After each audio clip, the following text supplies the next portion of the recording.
Good evening and welcome to the Greg Tompsett Sports Show, where tonight we are going to be going all around the NFL, looking at all the day's games, everything that's going on this weekend, and recapping this NFL Week 1 for you. And it's been an awesome start. There's been so much craziness all around the league already. We've had some upsets. We'll jump right into that. We've got some awesome games going on right now. Anybody who's not joining live, I am doing this right at 7 o'clock, right into the witching hour with these final 7 o'clock games wrapping, or 4 o'clock games wrapping down. We're going to be going through all the different things you've seen so far today, getting you ready for Sunday Night Football, getting you ready for Monday Night Football, and recapping this Week 1 of the NFL. And honestly, I don't think you can start anywhere else than that Thursday night kickoff game. Obviously seeing Detroit and Kansas City going in, there were a lot of people who were genuinely excited about this Detroit team. And I think that, people every year say that Week 1 is a liar, and there's a reason for that. And I'm gonna pump the brakes a little bit. I think the Detroit fans 100% deserve to be excited about what they've seen so far here with this team, what they opened up with, what they pulled out a win on Thursday night. For anybody who's ready to kind of dance on the graves of the Kansas City Chiefs, I'd tell you to wait a minute. Going back and watching that game again, there was a lot of weird stuff, a couple critical drops. Obviously, we saw Kadarius Toney in the moment, but some missed run routes, the one off his hands directly as a pick six, the other one that would have put them in position for the game-winning score, he drops and can't hold on to it. I don't think everything is automatically just amazing because you add back in Travis Kelce and Chris Jones, but I also think if they play that game 10 times, Kansas City probably wins that game even without Travis Kelce and Chris Jones a good handful of times. And it could have been one of them Thursday night. So that's not the way it works. They lost. Kansas City has an 0-1 record. Detroit gets a huge victory in maybe a slightly tougher NFC North than what people thought. But overall, I think plenty to be excited about. Taking a look at some of the game, Patrick Mahomes, I know his box score here is not going to look amazing. He still looked pretty much like Patrick Mahomes. He put a couple of those on the money. If Kadarius Toney catches that one seam route that went off his hands towards the end of the game and just keeps running with it, we're probably talking about almost 300 yards and a third touchdown here and a game-winning drive and all the things that go along with that. So he did look relatively mortal in the situation that he was in, but I'm not ready to dance, on their grave just yet. They're going to be just fine.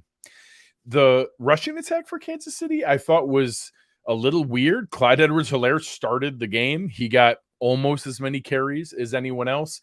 Obviously, we didn't see Jerick McKinnon got a couple targets down here, but no carries. Isaiah Pacheco did get the majority of the carries in the backfield, but barely 8 to 6, and Mahomes with the 6 scrambles. Just a weird game overall, and the distribution in the Kansas City receiving core was impossible to get your head around. I was incredibly wrong because I was excited about Sky Moore. He did run the most routes of any receiver, but got 3 targets. 1 catch was called back by a penalty. Had some drops of his own. Nobody really stood out, in my opinion. If anything, this looks like it's going to be another one of those Travis Kelce and everybody else kind of things from a fantasy perspective. But also when you're playing them, it doesn't look like they have anybody else ready to jump out. Maybe a couple flashes from Rashee Rice, but also an ugly drop from him as well. On the Detroit side, it was much more of what we expected. Jared Goff, I thought, played within the system. David Montgomery got more carries, but Jahmyr Gibbs was a weapon utilized in different spots. I actually thought they probably could have got more than the 2 targets to Jahmyr Gibbs. I think 9 touches was too few for him. The majority of the pass game funneled through Amon-Ra St. Brown, but then some nice contributions from Josh Reynolds and Sam Laporta. And sadly, a one-time favorite of mine, Marvin Jones. Man, he is actually the oldest active wide receiver in the NFL. And unfortunately, he looked like it on Thursday night. He looked like the oldest receiver in the league. That looks like an area, whether that's a Mike Evans trade in season or some other disgruntled receiver that hasn't popped their name out there yet. That looks like the kind of thing that may make itself known. Or maybe we see Jameson Williams as the player that we saw at Alabama. And when he gets back for week 7 going forward, that could be a really huge addition to be able to make to this offense. So we'll see where things come from there. Jumping into the Sunday slate. As you can see, games are still in motion. We'll talk about those as we go. The Packers are blowing out the Bears here. A couple tight games that we'll keep an eye on as we're getting closer here. Absolute, as christened by producer Chris F.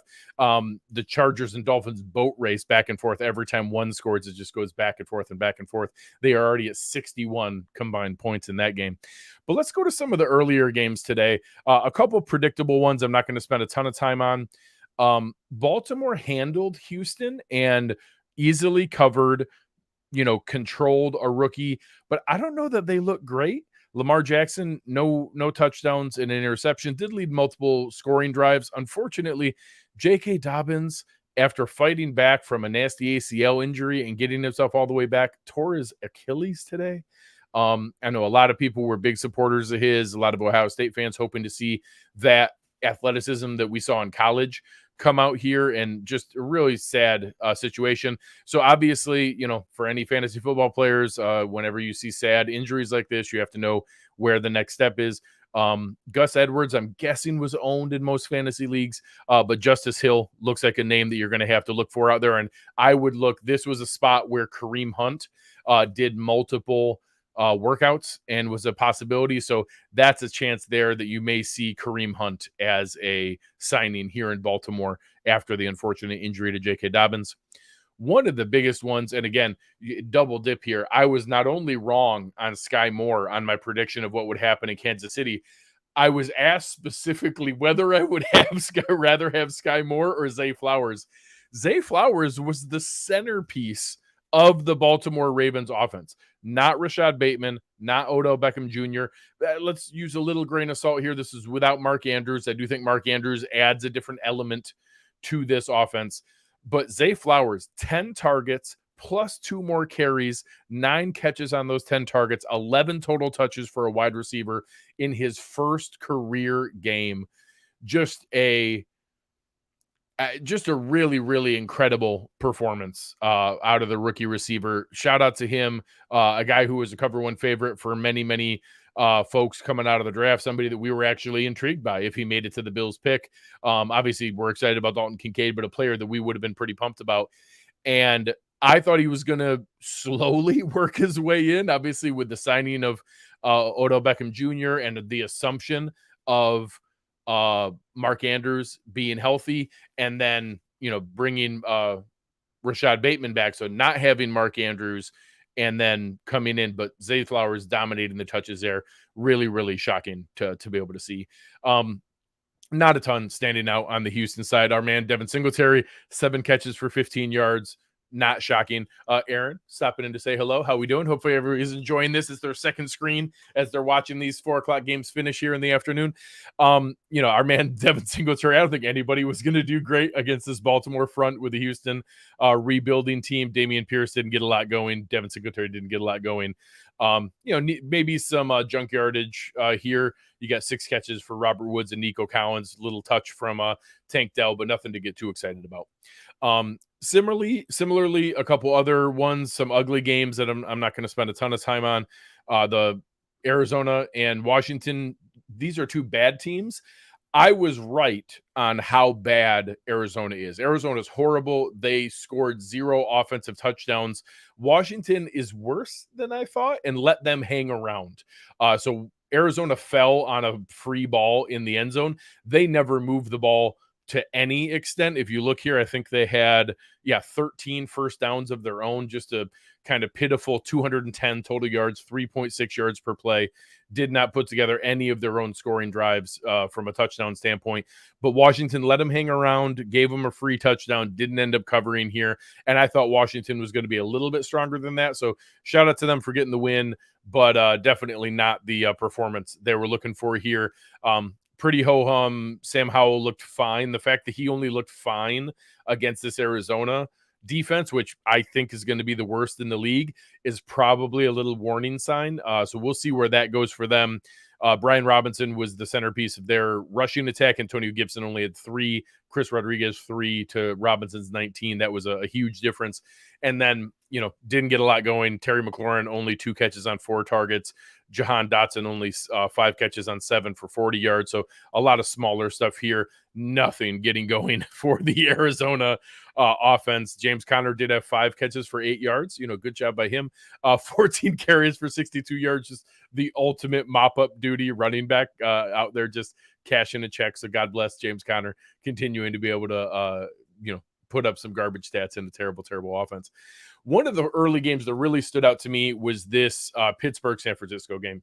This was a game that a lot of, really sharp people, you guys know Uber Hansen, who writes for Cover One and is co-host on the Roundup on Monday nights. He was a big fan of Pittsburgh. I like them too. I thought they were a dark horse to win the AFC North. And I don't know that a lot of that changed today because we saw some pretty ugly play. Again, Baltimore barely handled Houston. The Cincinnati-Cleveland game we'll get to here in a moment. So I can't tell if this is one of those games we'll look back on and not be sure what it meant. But right now, this was an absolute dominant game. 391 total yards to 239, 5.9 yards per play to 3.9. Though that is an absolute butt whooping in today's modern NFL. And this was not the game that I thought was going to be dominant either direction. 188 rushing yards to 41. And heck, San Francisco shot themselves in the foot, had almost twice as many penalties as what the Steelers did.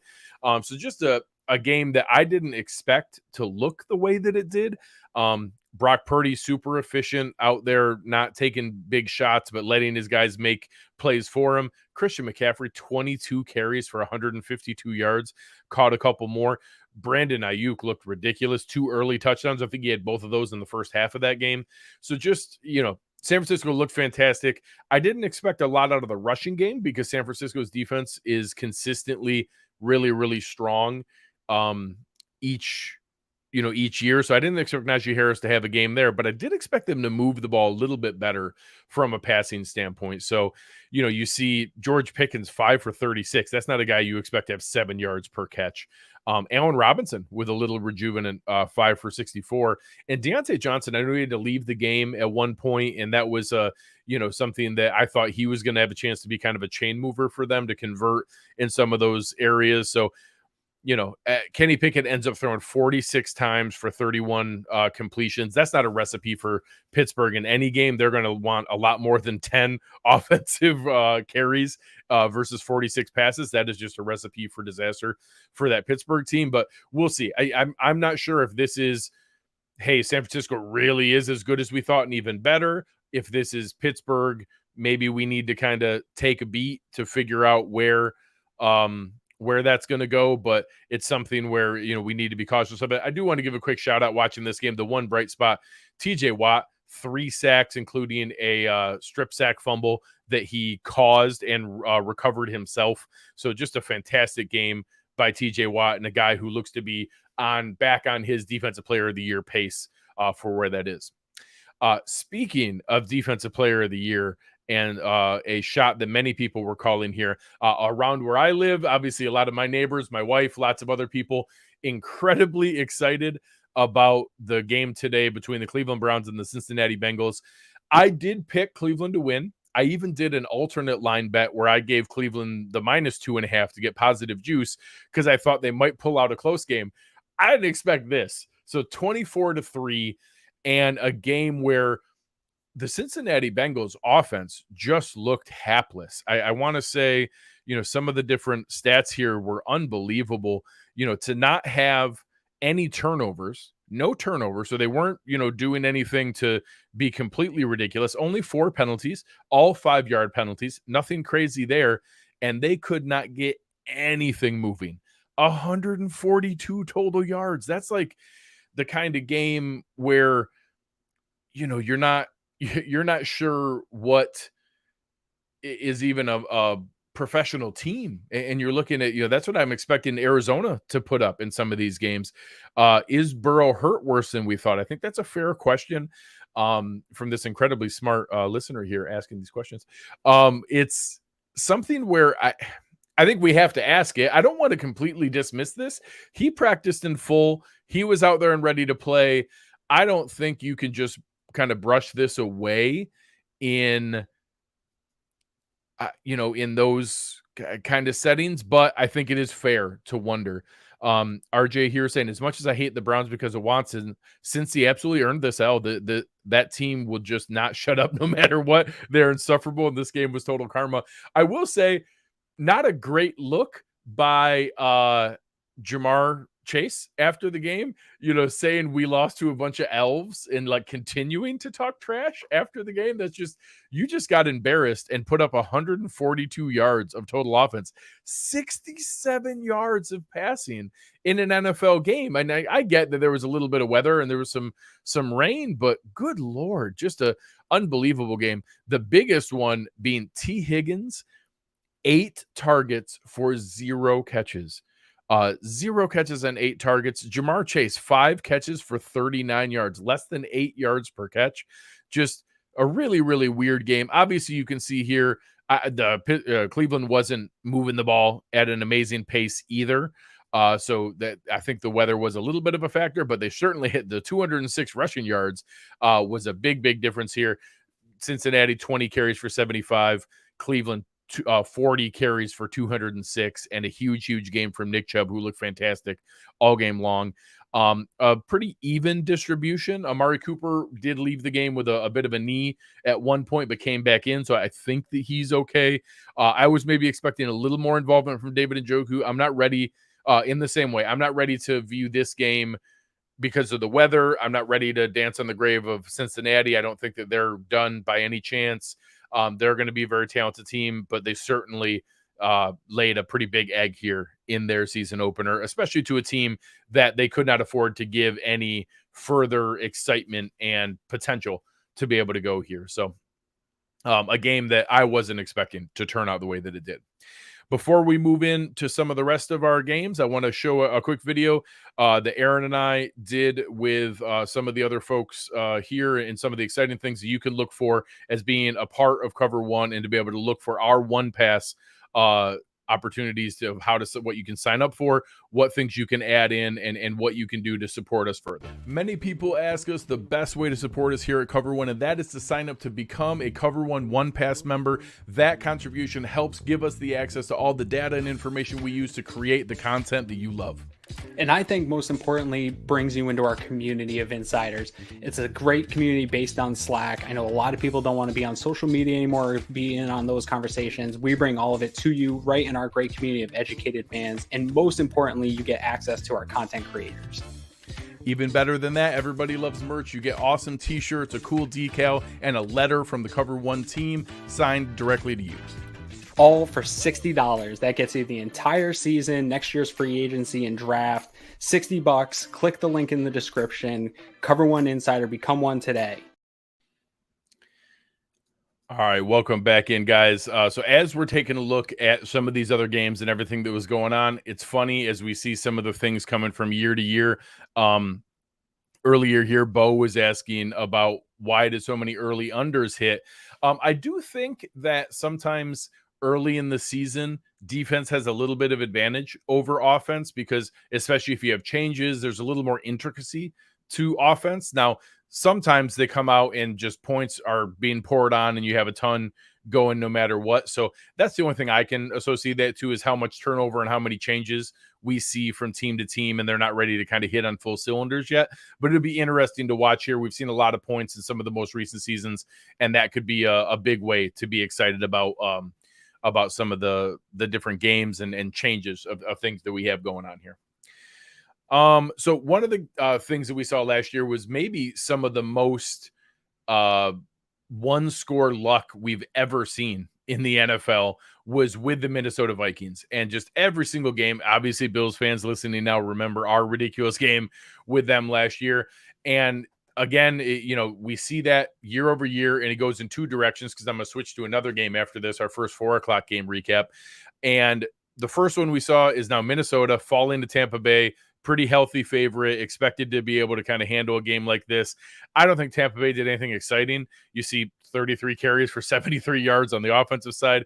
Mike Evans looked okay. Chris Godwin looked fine. I think Baker Mayfield ran for a couple critical first downs. So this 8 carries for 11 yards. I think that has some kneel downs in it. But he actually had a nice first down pickup that was pretty critical towards the end there. And Kirk Cousins, again, puts up a bunch of numbers, but now weren't able to make the plays when it really mattered. Alexander Mattison not able to step in for Delvin Cook. Of course, Justin Jefferson looked fantastic because he is. He's an amazing player. But again, that one-score luck that you're looking for things to really be able to kind of pick up in the same way doesn't happen. And we saw it happen again just now as the team that had the worst one-score luck in the league last year. The Las Vegas Raiders have now upset Russell Wilson and Sean Payton in their debut. To be completely honest, Russ looked pretty decent. He was playing reasonably well in this game. A lot of checkdowns, a lot of lower moves. Their run game didn't get a ton going. Russ didn't move the ball, but I actually thought he looked okay through a good chunk of this game. So good on the Las Vegas Raiders to be able to pull out a win here. Made some big defensive plays. Jacoby Myers, unfortunately, I saw a really scary hit. I think he got knocked unconscious at one point and was in a pretty kind of scary situation. So prayers for him. Hopefully everything turns out as well as it possibly can there. But a team that, again, last year, incredibly poor, one game score luck, and put themselves in a position where now all of a sudden, they're able to pull out a 1-score win here and get a little bit more fortunate luck in the way that things were turning there. A couple other quick ones in the 1 p.m. games. Not a lot of crazy stuff. This New Orleans Tennessee game was kind of boring. The entire game, I checked in on it multiple times, had it up as one of my 4 screens, that was up on the TV while I was watching it. Just not a ton going on. Derek Carr, a lot of dink and dunk, shorter stuff. You saw Chris Olave break a decent one at one point and a couple other ones down the sideline for like run after catch stuff, but not a lot of deep shots going on. Tennessee's offense looked pretty hapless. They got a nice screen to Derrick Henry at one point. There's 46-yarder there. They had a nice screen to him. He was running kind of tough, but not a ton going on. And Ryan Tannehill, 3 interceptions with no touchdowns.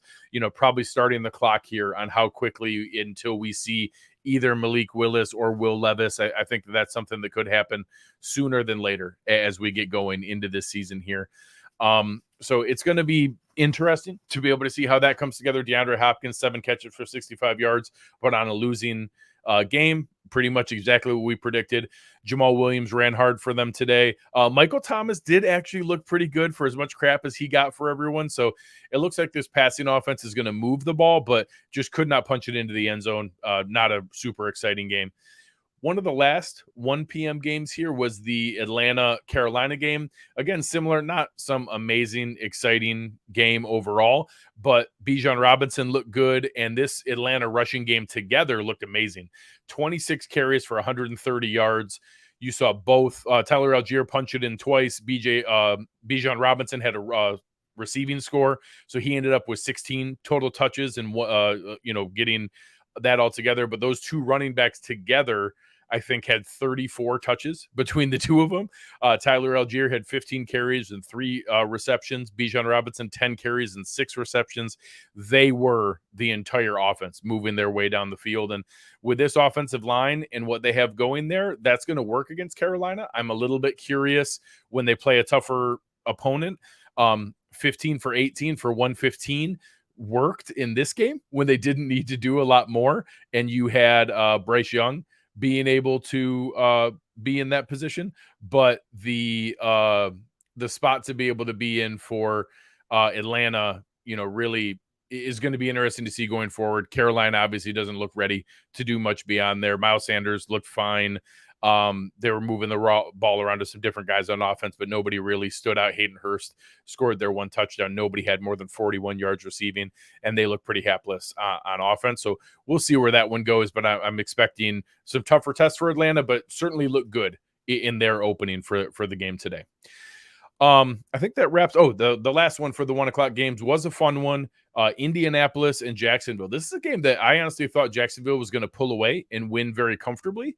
And they end up winning by 10. They put up 14 in the fourth quarter, but they went into that fourth quarter losing 21-17. And Indy was a game unit as they went down. Anthony Richardson got dinged up a little bit, and they even gave Gardner Minshew some attempts towards the end of the game, but he, pretty much what everyone expected. He ran the ball well, looked, powerful on his rushing touchdown, looked okay passing the ball. I don't think that he looked terrible.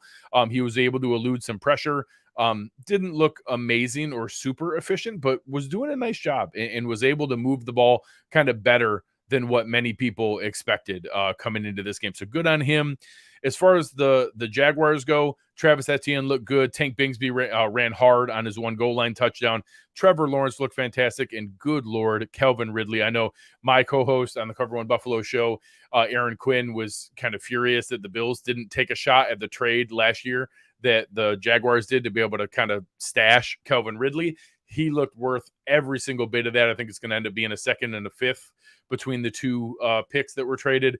And he certainly looked worth it. 11 targets, 8 catches, 101 yards, had a score, actually had another one that got called back by penalty, almost had 2 touchdowns, and just looked like a absolute weapon for what's there. And now that bumping down Christian Kirk to a number 2 receiver, Zay Jones to a number 3 receiver, Evan Ingram to a versatile pass catching tight end really makes their offense pretty dangerous. And Zay Jones might have had the catch of the day. Make sure you go and search for that on Twitter for online highlights. Zay Jones catch was absolutely ridiculous and going to be one of the plays of the week as we go forward here.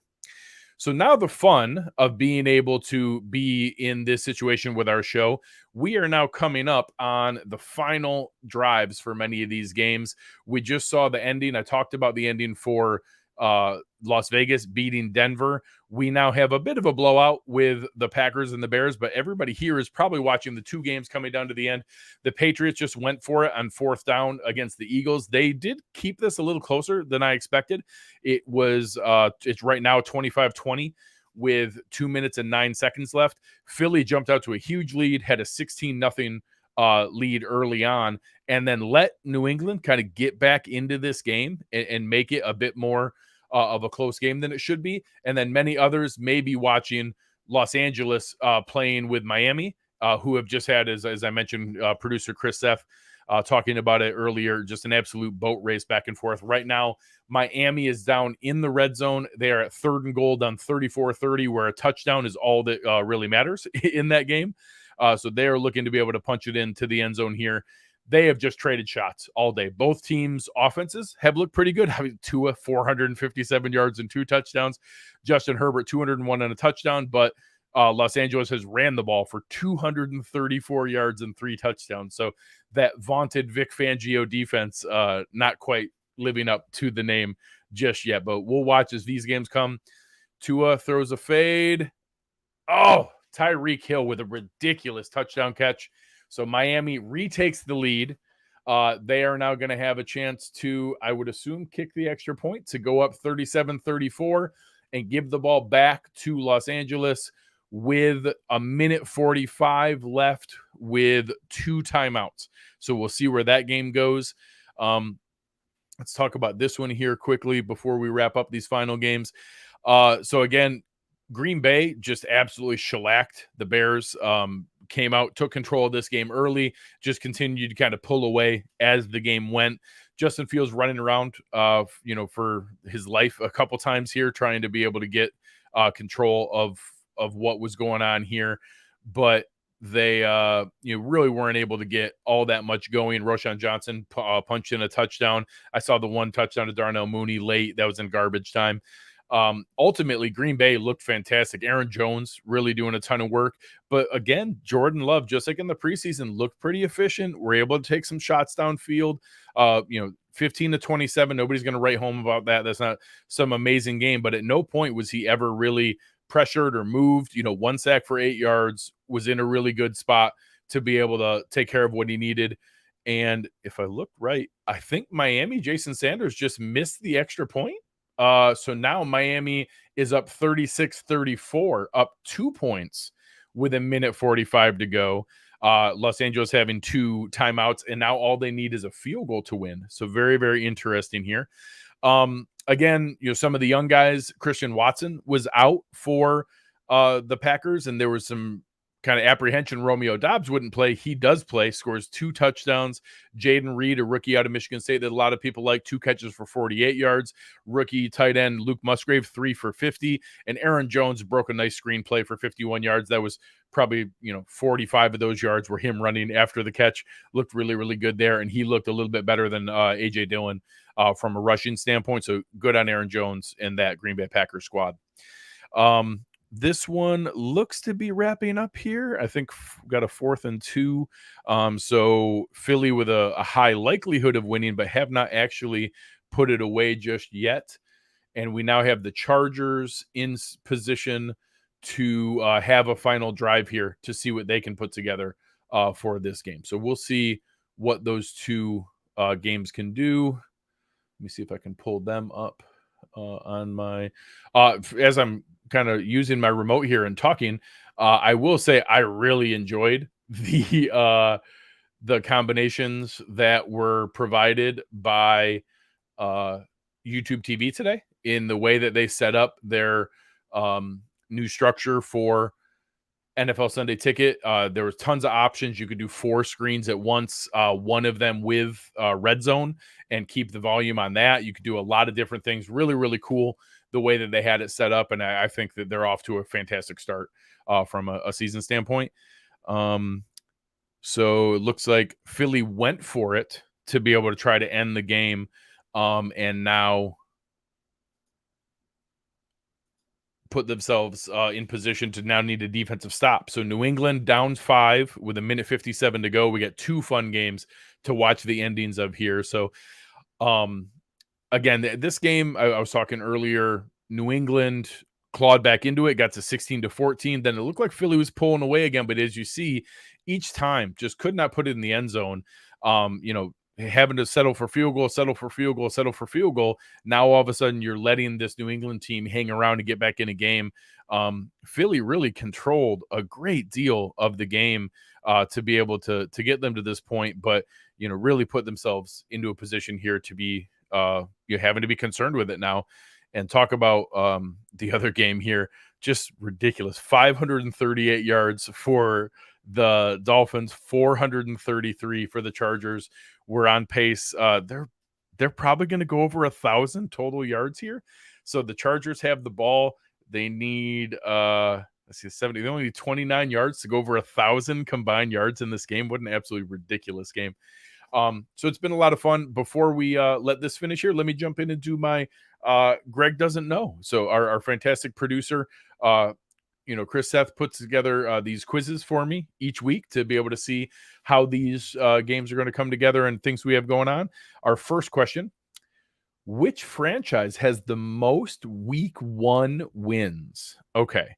So, obviously original franchises, a lot of these ones, the Packers and the Bears have like the most wins overall. I think technically the Bears might have the most wins overall. From teams with more than 40 games, the Cowboys have the highest all-time week 1 points per game at 23.7. So that's interesting. So this is one where I think it's just a longevity thing, and they stacked up so many early on that I'm torn between the Packers and the Bears. I'm going to say the Bears. It's Packers. Dang it. Oh, I'm so mad. I had it right there in my grasp, ready to go. And I want winners. Not good enough. It's not good enough.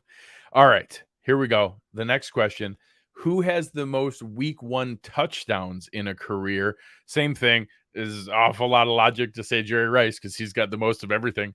Randy Moss is sneaky up there. Him and T.O. are up there in touchdowns. Marcus Allen and Thurman Thomas, 2 of the most for any running back of scoring touchdowns. Thurman scored 4 touchdowns versus the Rams on September 6, 2002, tied for the most touchdowns in a week 1 game all time. So I know obviously Randy Moss kind of scored them in bunches a handful of times there, but I can't pick against Jerry Rice. I should pick Randy Moss, but I'm gonna go Jerry Rice. Marcus Allen, that's a sneaky one. I would not have taken Marcus Allen. So that's a really, really good one. 14 week 1 touchdowns. Jim Brown, a sneaky one there with the second most all time. That was a good one. I like that, Chris. That was a good one for today. All right. So in this game between the Dolphins and the Chargers, the Chargers started out with getting pressured. Miami bringing the house against Justin Herbert. He first got an intentional grounding, then actually got sacked. Then on 3rd and 30, did pick up 17 of the yards and got it back for 4th and 13. So it looked like it was about over, but they technically do have a 4th and 13. And the Patriots are driving as well down to the 19-yard line of Philadelphia with a 2nd and 10 and 58 seconds left. Both of these AFC East teams with a chance to be able to go in and try to get a W here. So the Chargers, again, same thing. Miami brings the house. The blitz gets home. They're able to take him down. Jalen Phillips cleans it up. And although Miami's defense looked pretty hapless most of the day, they make some plays when it matters, get the turnover, and Miami is going to pull out a week 1 victory here against the Los Angeles Chargers. Certainly plenty of opportunity to be able to get that win for the Chargers. But again, you got to be able to make plays when it matters, and they simply couldn't. So let's switch over here. Join the Patriots and the Eagles live. I'm sure all of our Dolphin fan friends are going to be very realistic about what that game meant and how dominant Miami's offense is, in that obviously there's no concerns about their defense in the way that they gave up 234 rushing yards to the Chargers. So now we're switching over here, and we have the Patriots and the Eagles. We are now at 3rd and 13, 4th and 11. I apologize. Now we're up at 4th and 11, getting ready to be able to see if the Patriots are able to make a play and go through here. And then we'll wrap a little bit talking about some of the matchups for this game going forward with the Sunday Night Football, where we have our Fighting Day Bowls down there in East Rutherford going against the Dallas Cowboys, and then obviously our Buffalo Bills facing off with the New York Jets tomorrow night. So while we're here and waiting for these 4:00 games to be able to wrap up, make sure you go in and give us a like, give us a rating, give us a review, press that like button, let other people know about this. We're going to be doing this each Sunday evening for non-Bills Sundays. Obviously, we have the Bills game. We're going to be able to go in, and Aaron and I will be here with you as a post-game show, talking about that Bills game and getting ready from that standpoint. But if we have the Bills on Thursday night, on when they're on in Europe doing the early game, when they're on Monday night or Sunday Night Football, we're going to be here with you having fun, being able to talk about the other games that are going through here. So RJ here, I hope the Chargers go 0-17 after that game, bro. Chargers doing Charger things again. John, bad coaching by the Chargers. Yeah, it wasn't great. Not having any extra protection in there to be able to help Justin Herbert after what you saw on the first few there. You need to trust the guys like Keenan Allen or some of your other Mike Williams, some of the receivers. I think Williams is back in at that point, are going to be able to make a play for you. So if you're not sure that that's going to be the case, you need to be able to give a little bit of extra protection to be able to try to get yourself into those positions. So certainly something that Brandon Staley has had an unbelievable amount of talent on those rosters, and it looks like now the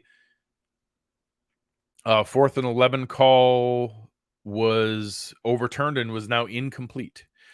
So now we have 4th and 10 for the Patriots with one more shot here to be able to go through there. So we had a pass to Kayshon Boutte that they were looking to potentially convert a first down, but we're not able to get it taken care of here. So this final chance for Mac Jones to be able to get it together, and nope, we have incomplete.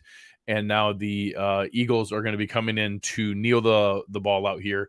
And the Patriots are going to fall to 0-1 with the Eagles winning, although New England hanging a little bit better than what many people were expecting here. So, overall, it's going to be exciting to see what all of our teams can do here tonight for Cowboys Giants. I am I honestly, I'm kind of expecting the Cowboys to be able to pull out a win here. I do think that I think that there was a lot of good fortune for that Giants team last year, and I think that they benefited from that. Good for them. They certainly don't need to apologize for anything in what they did and what they were able to pull out. I'm not sure how sustainable it was. I'm curious to see there. So I think they might be able to hang a little bit, but I expect Dallas to win, and I honestly think they might cover. I think that I could see like a 31-20 kind of game, 28-20, where I think that the Giants put up a little bit of points, but I think that Dallas wins by more than a touchdown.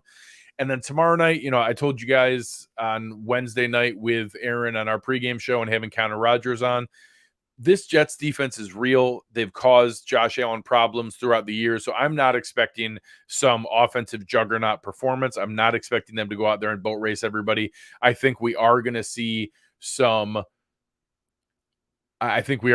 field goals. I think we're going to be in a position where we're going to see, some drives fall short and not be able to convert all the time. But I think that the Bills will be able to convert more than what the Jets do. So I have it 26-20. I think that Buffalo can beat the Jets 26-20. I think they cover. I think the game goes under. I think that they do pull out a win. I think there's a chance that it could come down to the very end. I think both teams get 1 or 2 touchdowns, and I think Buffalo gets 6 scoring drives to the Jets 4 scoring drives. And I think that they'll have just a couple more field goals to be able to hold on for the win. So we'll see where those things go. Thank you guys for coming in to hang out. This was a ton of fun. We're going to do this each Sunday night on non-Bills games again. So make sure you help out. Give me a like, give me a rating, give me a review. Those go a long ways. Make sure to press that like button and tell other people about the show. Make sure you come back tomorrow night. We're going to have a pregame show with our guys, obviously, from the Air Raid Hour who do that every week. They'll have both Uber and David will be on for the roundup earlier before them. And then Aaron and I will be with you immediately following Bills Jets Monday Night Football tomorrow night to be able to go through everything and give you our post-game show. So thanks for hanging out today. This was a ton of fun. On behalf of fantastic producer Chris Seth, you have been listening to Greg Tompsett Sports Show, and we